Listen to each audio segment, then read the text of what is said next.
So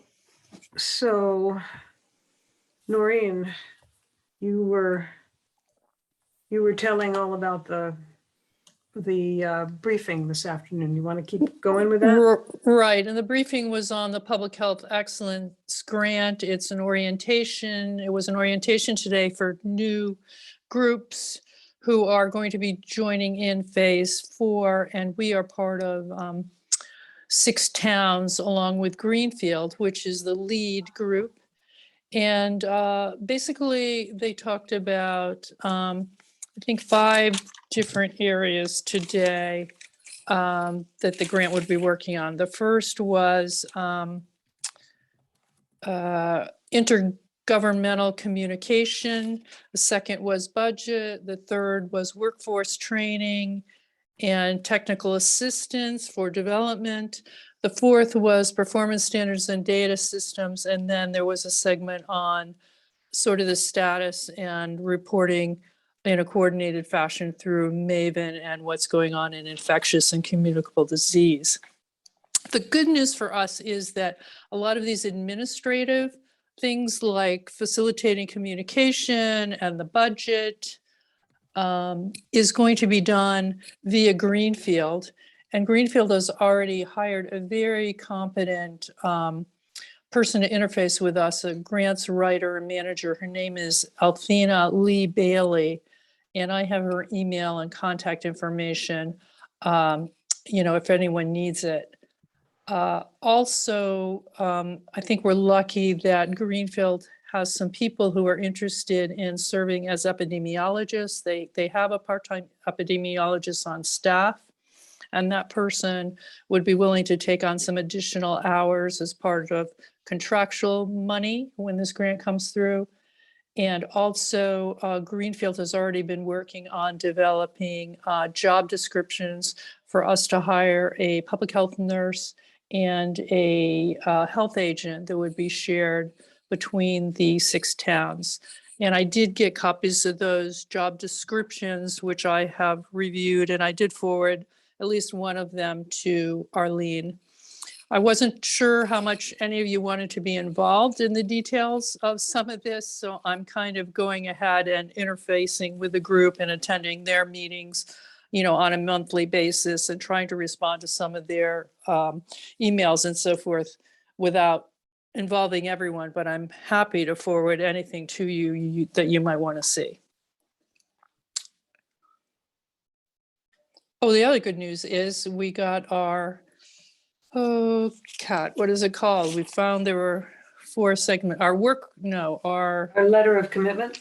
Our letter of commitment was signed and made it by the deadline yesterday to Greenfield and then forwarded to the states. So there may be a couple of other things we have to work on. Kat and I were a little amazed that there's a letter of a commitment and then they want us to work on a memorandum of understanding and then finally an intermunicipal agreement. So there's more bureaucracy coming down the road for us to work on. Do you know the timeline for the hiring of the PHN?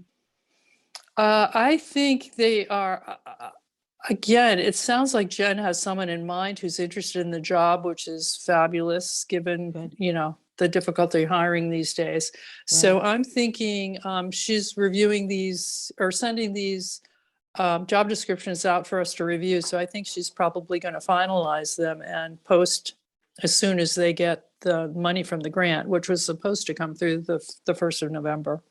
Okay. So I'm hoping it's going to be pretty speedy. Mm-hmm. Is there anything else that needs to be said about that? Are we all caught up with our workforce assessments or whatever those were? Yeah, I think we've all taken it. I think we have. Mm-hmm. The next bit will be basically mine and Charlie and Claudia's, where we have to prove that we've been doing what we say we've been doing. Yes. All right. Can we quickly vote to approve the minutes of the last meeting? I'll move to approve. Second. Anybody not in favor? Okay, let's consider them approved. I had a brief report from Greg Steve yesterday on the progress of his tear down. He hasn't made much progress. He's still waiting for the power company to put the power back on, the temporary power, but he has moved a generator in. So it may be that he can just go ahead without the power company. I have not had time to get back to him and find out what's standing in his way of just doing with the generator and forgetting the stupid power company. But I'll try to follow up on that. Meantime, could I have a motion to basically continue this condemnation until a month from now? I move that we continue the condemnation for Greg Steve for another month. Second, Noreen. Any objections to this? I know it's going on for a long time, but I don't see what we can do to make it go any faster. All right, hearing none, we'll just table this until the first meeting in December and hope for some action. Meanwhile, he keeps taking junk out of the house and taking it to the dump, but he can't take down the structure.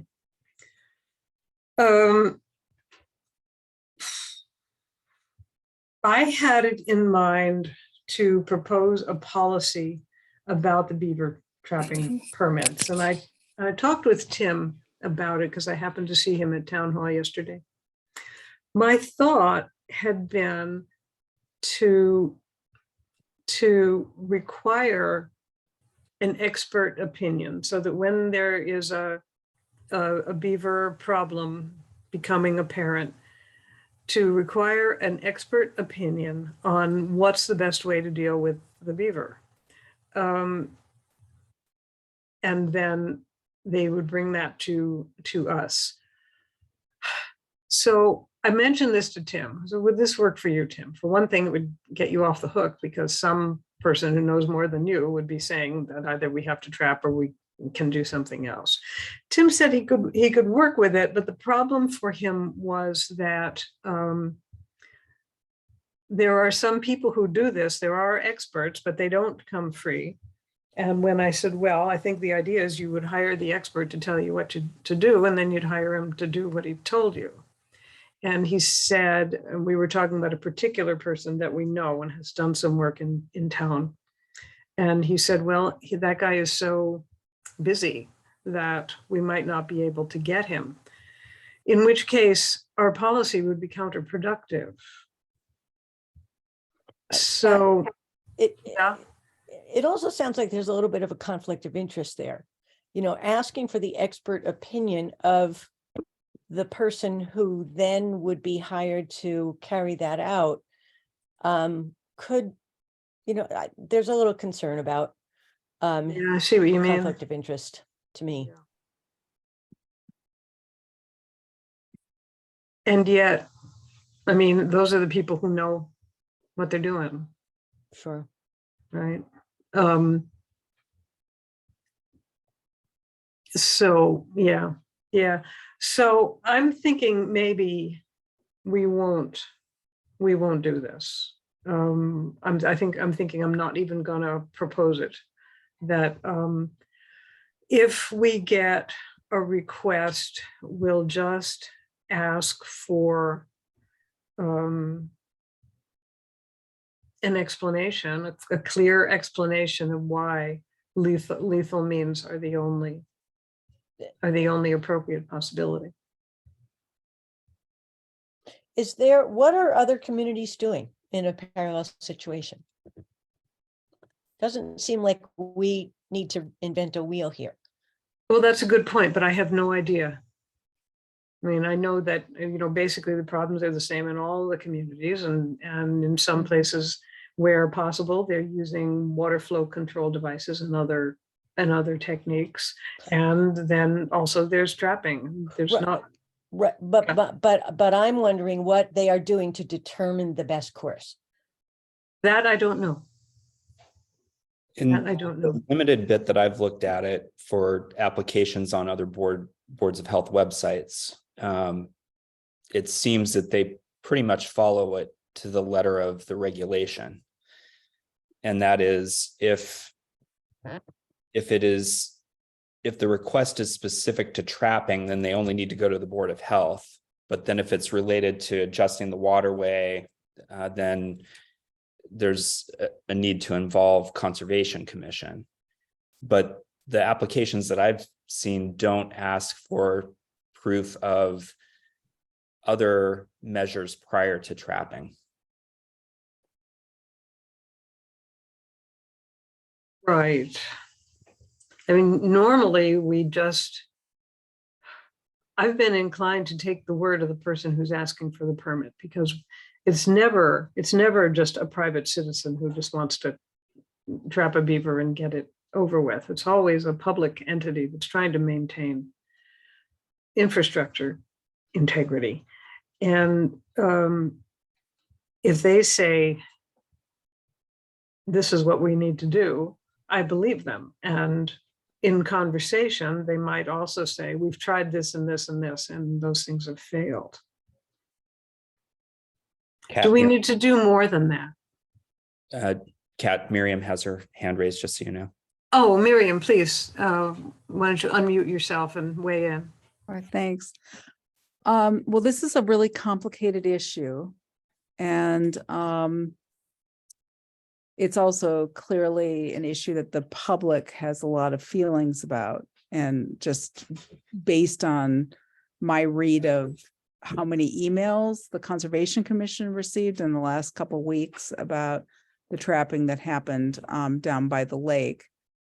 And I guess my question for the Board of Health is, if you're going to have a conversation with an applicant about why they think trapping is needed, what criteria are they using to determine whether other options are going to work or not, if they haven't had any consultation to rule out those approaches. And well, for example, Tim is pretty experienced in this, and we did have a conversation. He and I had a conversation about this. He said we can't use water flow control devices in the Fisk Brook area because there is no change in elevation. There's no place to even install such a device. I would just say, and I'm just speaking in a very biased way because I'm married to a water control engineer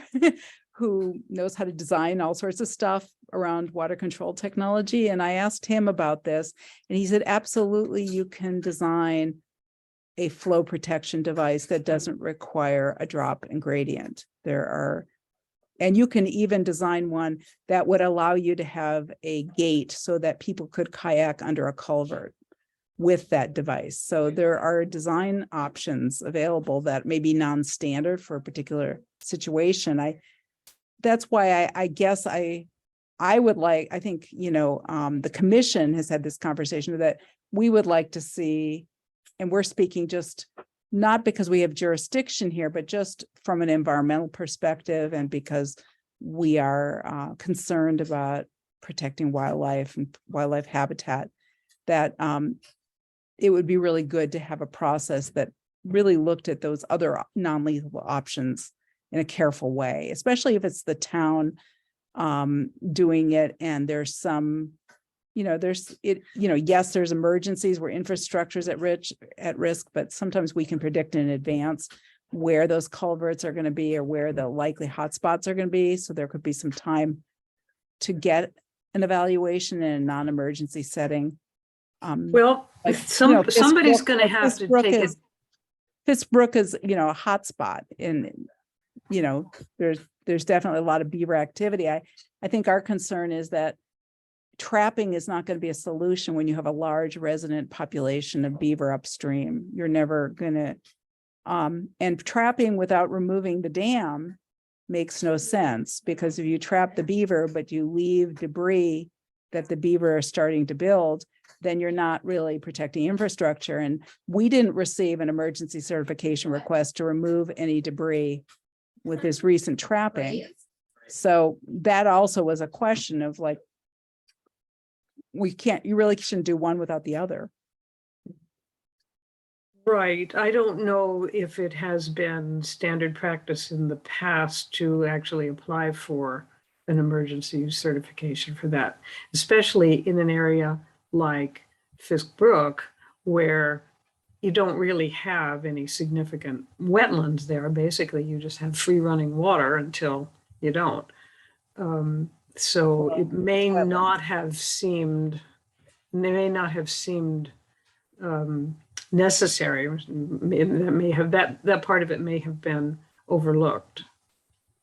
I did have a conversation with Adam Cole, who's the agent for the Wendell Conservation Commission, who I have interacted with a bunch of times because he's also the agent for Leverett.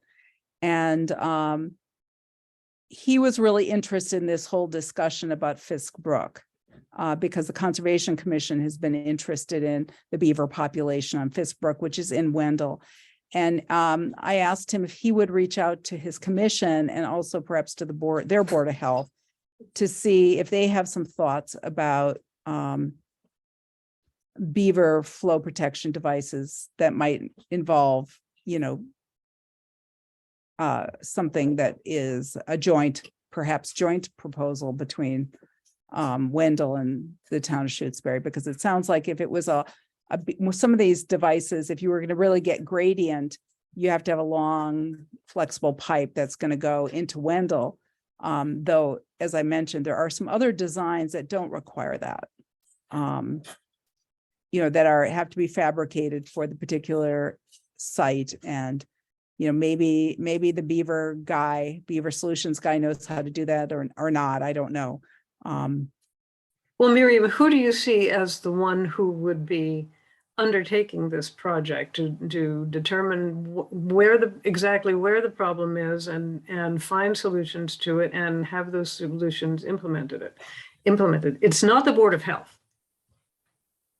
I don't know who it is. I don't know. I mean, I think that, it would be good to have conversation. It needs to be probably a decision that involves the highway department for sure. But I think the highway department probably isn't equipped to have that conversation on its own without some support from perhaps, the town of Wendell and maybe our two boards. If this seems like it's a particularly challenging location where there's been a lot of repeated beaver activity. And I understand that perhaps it's not going to be feasible to have an evaluation or assessment for every possible culvert in town where beaver might show up. But I'm wondering if perhaps this might be one particular situation where it would be good for the town to get an assessment. And whether, we could ask. When you say an assessment, who would you to get a see making consultation that? from Beaver? I think the consultant that's been used by the town is Beaver Solutions. Mike Callahan, yeah. Because they did one over at Montague Road for the Dudley, town. yeah.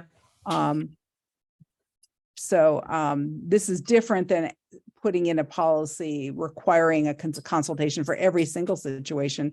It's really kind of looking at this one situation and seeing if we could come up with some solution that doesn't require routine trapping, because well, it's hardly been routine. I think they've trapped here once or twice before in all this time.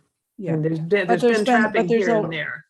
It's really not the most desirable from an ecological perspective. It's not the most ecological. It's not the most desirable approach. One is it's a short-term solution that's going to be only last until you get another beaver to move in. Right. I mean, we totally get that.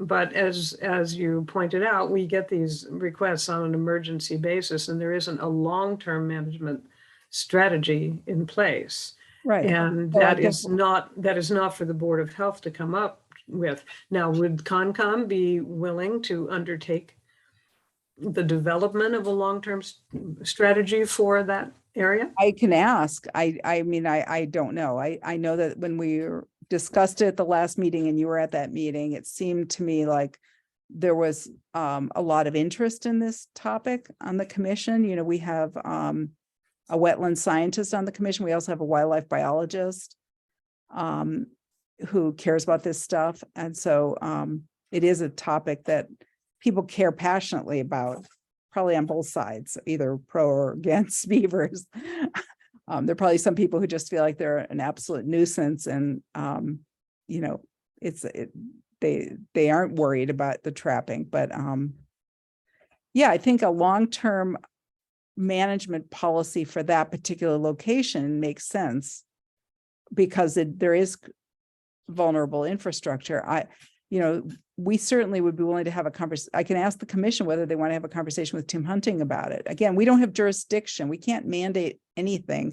We're just really talking from the bully pulpit here. Right, but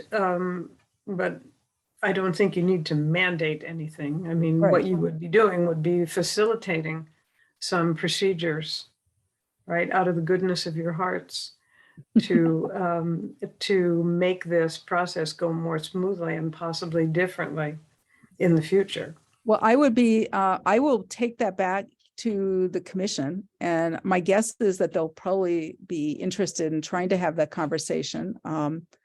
And, you know, I don't know how close the Wendell border is to that culvert. Is Camp Anderson in Wendell actually, or is it in Shutesbury?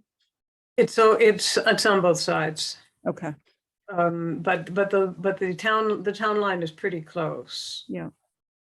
And by the way, it is now called Pine Brook Camp, not Camp Anderson. Okay. And I learned because of a health issue that arose this summer, its mailing address, because its office is in Shutesbury, but the bulk of the land owned by the camp is in Wendell. And so they do all of the inspection and permitting for that camp. So it's kind of a mixed bag. Oh, that's When- interesting because Charlie used to do that for them as a sort of courtesy. He used to do the inspection there. Mhm. And now their agent does the inspection and the permitting of that Oh, camp. very good. Okay. Okay. Well, I'm interested in hearing back from Wendell. And my guess is they might want to have a site visit. And maybe a site visit including Tim and, you know, Board of Health. Definitely. Definitely. And I would think that if you can get possibly, you know, buy a few hours of time from Mike Callahan, that might be wise. If we could do that, yeah, to have somebody who can advise about what kind of approach would work. Yeah, That to give you a general assessment of the big picture in that area. So why don't we leave it that, you know, to be continued, this discussion, and, you know, I'll report back and let you know what I learn and about setting up maybe a joint meeting. That sounds good. That's great. Thanks. Okay, thanks, Miriam. But I'm actually here because of the green burial discussion. Oh, okay. So, Well, just hang- stick around. Stick around.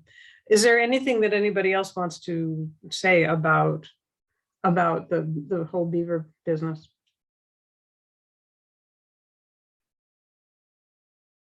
Okay, hearing nothing, let's go on to. I'm sorry, Kat, I did have a comment and I was Oh, please. muted. Oh, please go ahead. Miriam, I think you're probably aware that, you know, there's a whole chain of small ponds that moves up. I think the next one is McCaffrey's or something like that, and Howie cleans all the debris out of that dam and That's also that McAvoy's pond. McAvoy's, thank you. And the other culvert, I mean, almost daily, I'd say every other day. So it's not just the culvert and Fisk Pond, it's a whole chain of areas that So we should think Howard's- about when we Howard's doing look the at this. cleaning. Howard's doing the cleaning on those upstream. I believe so, yes. Is he still doing that? I'm not sure that he still does that. I don't know, but I know he was. Right, and that also McAvoy is needs- in Right. Wendell. It is in Wendell, and they both need to be done on a regular basis. I can attest to that since I walk by them almost daily.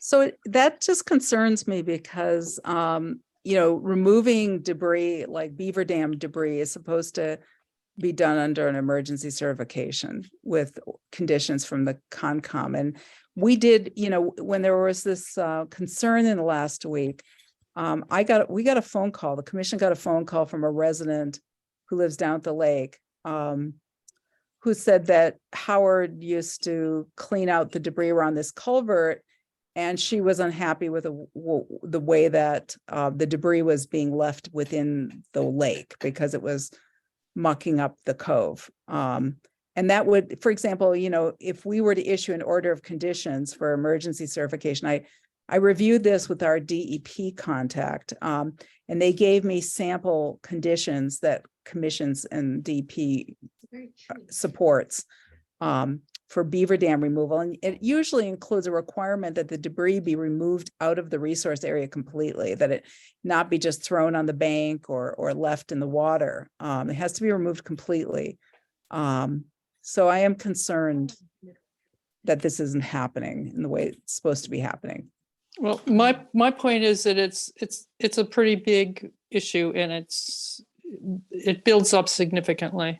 And my guess is that the Wendell Conservation Commission would like to weigh in on that because I don't think they're aware that that's happening. I talked with the agent and he said they hadn't issued any emergency certifications for any dam removals in recent memory. So I think we need to have a bigger conversation about that. Well, that's what I'm saying. And I think there's a bigger is. chain. Yeah. Yes, and all the parties that are involved.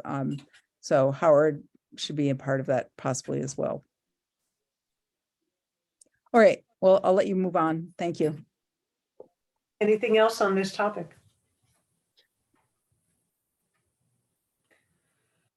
All right, so we are supposed to be developing a regulation for green burial, given the current situation. And I kind of don't know where to start here in actually crafting a regulation for us to use.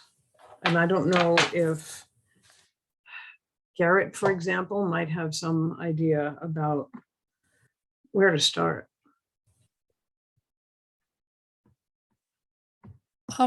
Kat, Noreen, I know you asked Garrett, but I thought Dina had suggested that there was a person that she was familiar with in southern New Hampshire that we could consult with that might have some ideas. That's a good thought. We could ask her. I've also asked MAHB if they can provide any sample legislation or any language or whatever. But I haven't heard back from them yet. I'll have to ask again because it's been a few days. Yeah, that was going to be my thought, was MAHB or MHOA as a starting point to find out where there are other jurisdictions through the Board of Health that have issued green burial regulations. I think we're sort of in this interesting position of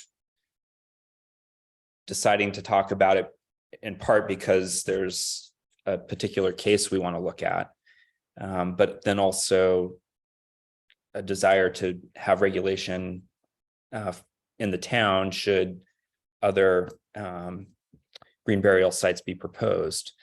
So I guess I'm kind of trying to figure out what is the way that you go into that process, while you're talking about a very specific location, but then we're also talking about putting forth regulation that is maybe not as specific as this location.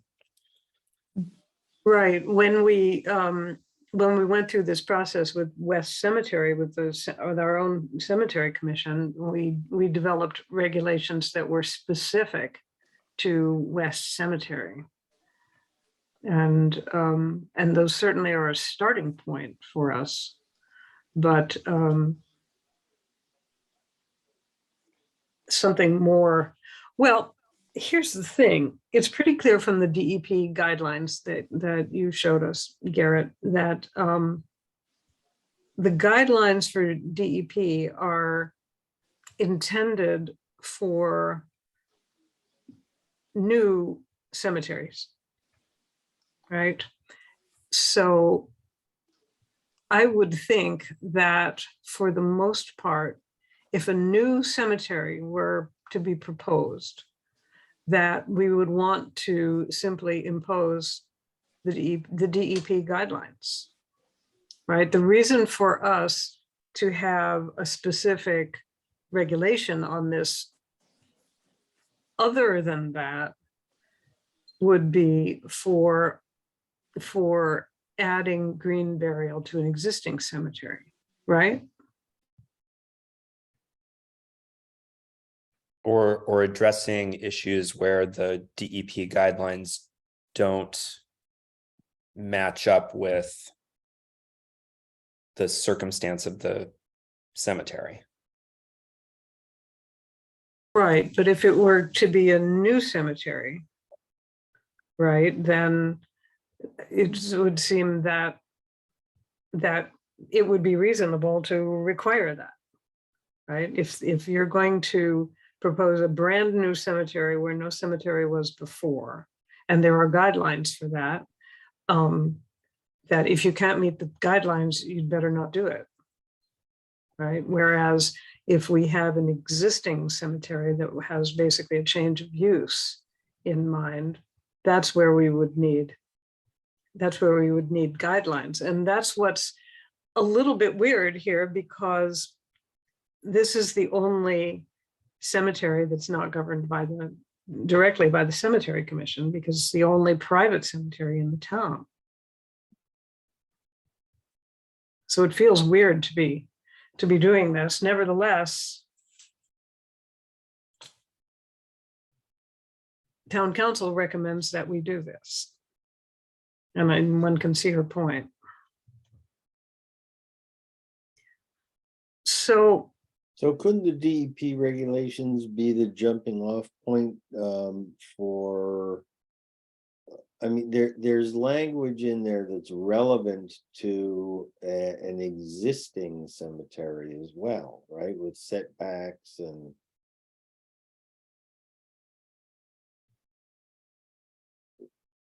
I don't know that it has to be an entirely novel document. well, no, I'm hoping that it doesn't. I'm hoping to lay hands on something that is in use or proposed or used as a model for local regs specifically.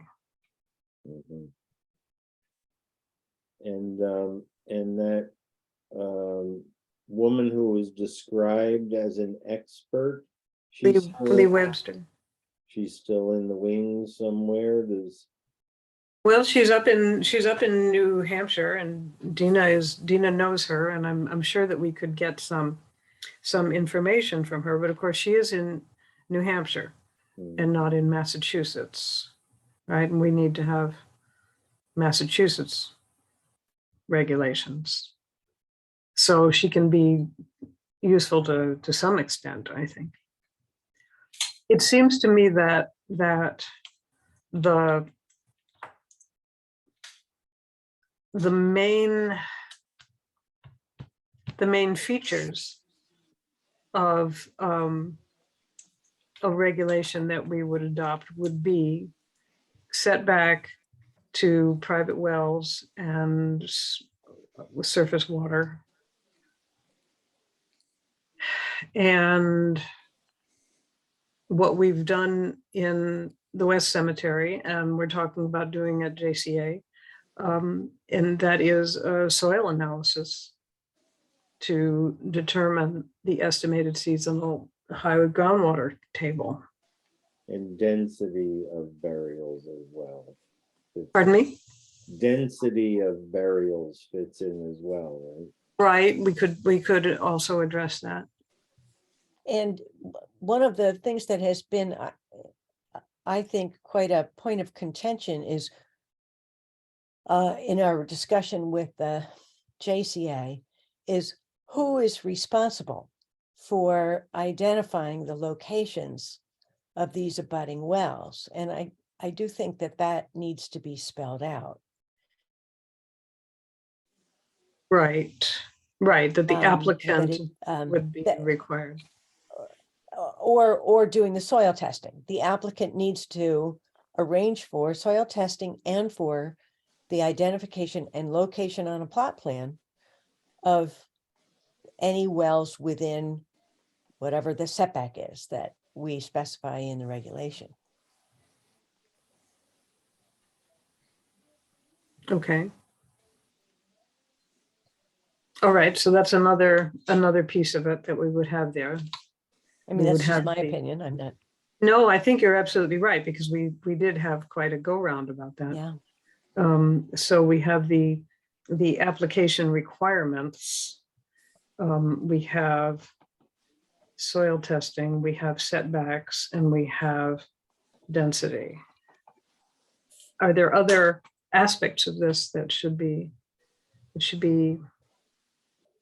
part of a reg?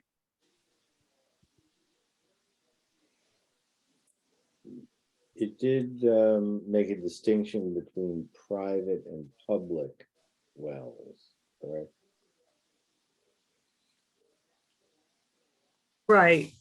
Probably we Right. don't want to do that. Probably we would just want to call it drinking water wells. Now, in the case before us, there is a public water supply well of which there are a very few in Shutesbury, but they have their own rules and they carry their own setback requirements. But I'm not sure if, I suppose that in some way we need to address that, at least to acknowledge that in our reg, right? Would seem so, yeah. Because other than the school, there is one related to serious community, right? Right, and one, at least one there, and one, I believe, for Shutesbury Athletic Club. And maybe one over associated with the lake. No. Yeah, Oh, at the state park. That's it's very few. Right, we never see anything about that because they're not in our jurisdiction. But yeah, they would be another PWS. well, and the association has one now too, Cap. Is it considered a public water supply? I don't think it is defined as a public water supply Yeah. now. Okay, then it doesn't count. There's a specific formula for number of people served per day Yeah, and number okay. of days Yeah. per year and so on. Yeah. And is this for the association hall? Yes, but it probably wouldn't meet those criteria. It's- No, they're yeah. not open enough days No. for it to be applicable. Okay, but yeah, that is something that we should get in there. Just as it just sort of reiterating the whole business of nothing within zone 1 of a public water supply. Mhm.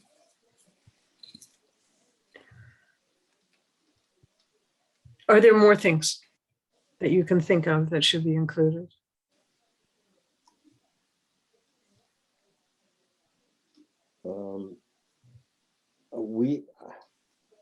We never addressed, and I don't know anything about it, but does it have to talk about a description of what a green burial is?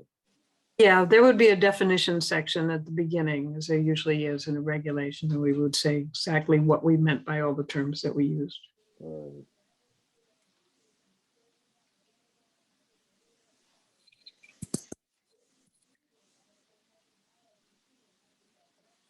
So the top of this reg would start out stating under what authority we were enacting this reg. So we'd have the sort of general Board of Health authority, and then there's some other authority, I think, that has to do with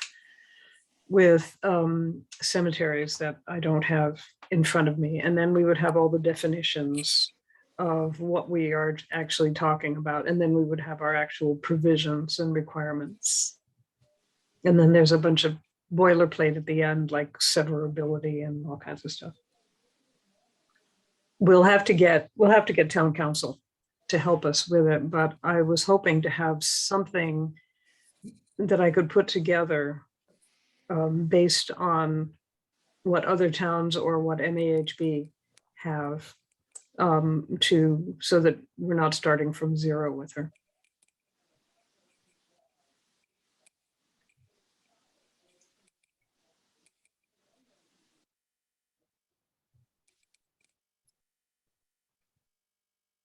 And who at MAHB did you reach out to? Daryl Sabara and Mike Hugo.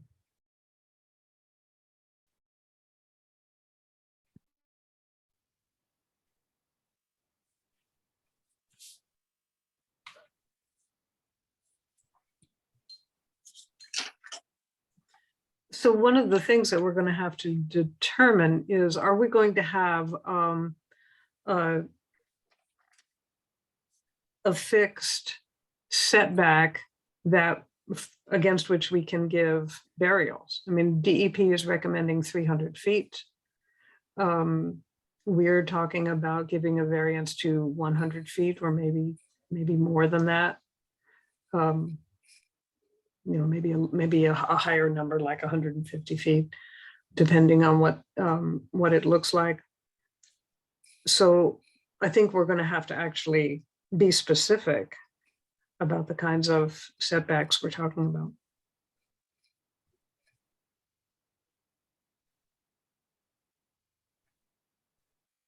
And I guess it would also be that what we're proposing to do is regulation that is related to either strictly green burial or hybrid conventional and green burial. So in other words, if I don't know that we would have the authority to regulate if it's just conventional. If a new applicant comes to town, buys a piece of land and wants to do conventional cemetery, then I don't know that I don't think we're implicated. I don't think we get to, and I don't think we have to have anything to do with it. I think they would go I would assume it goes with the Cemetery Commission. Although I'm not really sure about the scope of their responsibilities. And do home burials fall under this as well? Yes, if they're green.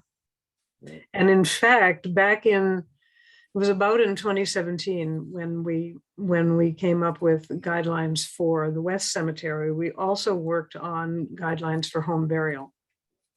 And they were fairly stringent and possibly, well, we should review them and then we should sort of fold them in, I think, to this regulation. So it would be green burial wherever you're doing it, whether it's on your own property or in another dedicated facility. Yeah, because that also involves updating your deed. Does it? Tell me about that.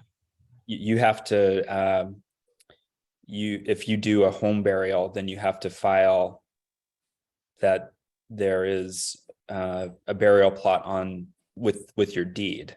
Mm-hmm. But if you transfer of property or sale of property, that there's knowledge of that. Well, that would be good in case somebody went digging and found human remains in their garden. They'd probably be pretty upset. Okay, so there's that. So there's, let me add this to my notes. There's the whole question of home burial and deed notice.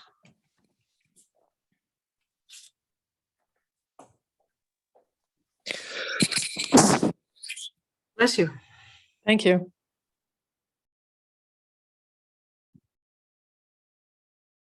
More things.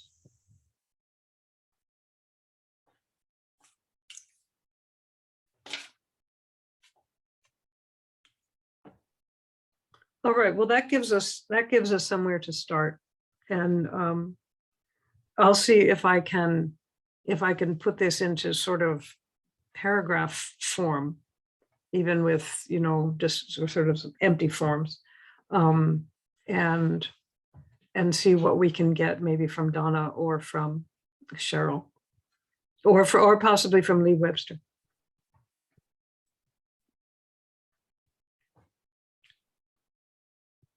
Okay, is there anything else to be said on that? Any unanticipated business?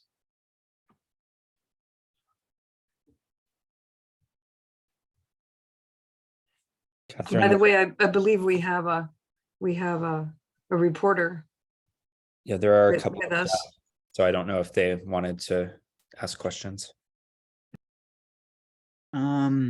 Yeah, I did have a little question about if there was any consideration at this point about the tax ramifications for a business like this, and whether that would be part of the deliberations somewhere down the line. But maybe That seems to be rather out of the Board of Health's purview. yeah, that's what I was thinking. Otherwise, no, not at this point. Thank you for asking though. Sure. So do we have any unanticipated business?